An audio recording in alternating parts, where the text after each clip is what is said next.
There's this epidemic that's going around lately where there are managers that are tossing employees that don't belong in meetings into meetings.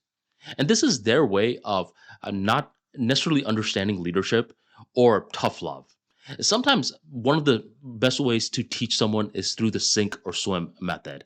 Let's say you are paying this person a lot of money. You're not going to necessarily teach them everything. You're hoping that they have this DIY mindset, do it yourself mindset to figure things out. So you get this person and you toss them into a meeting hoping that they figure it out. This works occasionally. Other times, it can fail spectacularly. This is one of the biggest problems that a lot of corporations are having communication skills issues. Because let's be real, most corporations, if you're gargantuan at this point, you have systems, you have software, you have automation technology set in place where most people, they just have to click a button. You find out what the issue is, you click a button, problem is solved. What matters a lot more now is communication skills. You have to engage the right teams. You have to be empathetic with the right teams as they are trying to troubleshoot the issue. And then the people who troubleshoot the issue, they need to relay the solution back to the other teams. Most of corporations nowadays, it's just communication skills jobs. I recall in 2009 when I was first understanding engineering, and around 2013, 2014, once I was getting my internship, we didn't have to communicate that much. We had our own projects that we would work on in silence, and then later on we would communicate it. But nowadays, it's all about ongoing communication, where corporations are not necessarily understanding that.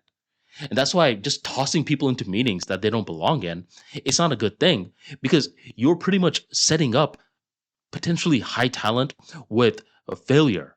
They're going to be thinking, well, what do I say in this meeting? And now they're coming off shy to their peers, or they come off hyper incompetent when they do speak. What you want to start doing, if you're a manager, is to etch this word into your mind: shadow. Shadowing is how you truly teach someone.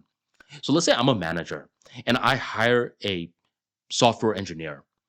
I'm going to have this software engineer shadow the other senior software engineer in the team for the first couple of weeks, if not the first couple of months. Hey, just follow this guy around. Now, the senior software engineer may feel annoyed, but like, look, I'm not doing work throughout the entire day. Now this guy is following me around. This guy is always asking me questions. This is kind of annoying. So that's when you want to take the feedback and adjust. Okay, rather than him following you around all the time, how about he follows you around for the big meetings? Whenever there's a big meeting, just invite him on. Whenever you're working on a big project, just allow him to sit behind you for certain periods of times. Now the senior engineer is saying, I could do that. And from there, this rookie engineer, he's learning, he's absorbing, he's seeing what truly matters. Because with corporations, what they often do is they sit you in these boring training classes about company culture and the big picture stuff. But none of this big picture stuff about how this corporation started matters for day to day work. If you don't put confidence in your employees about day to day work, then eventually they're just going to disengage. And once they disengage, that's when you may want to start to do different exercises to bring them back in. But a lot of these guys, when they're gone, they're gone.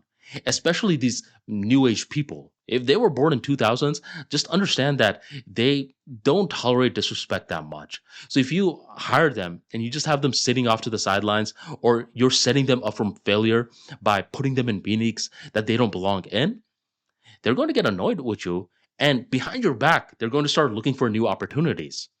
This is why the number one thing you want to do in corporate life nowadays is to over communicate. The first day you hire someone, hey, do you know what you have to do?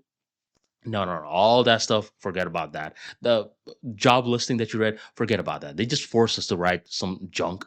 None of that matters. What matters, and then you say what matters, and here's how I'm going to set you up for success.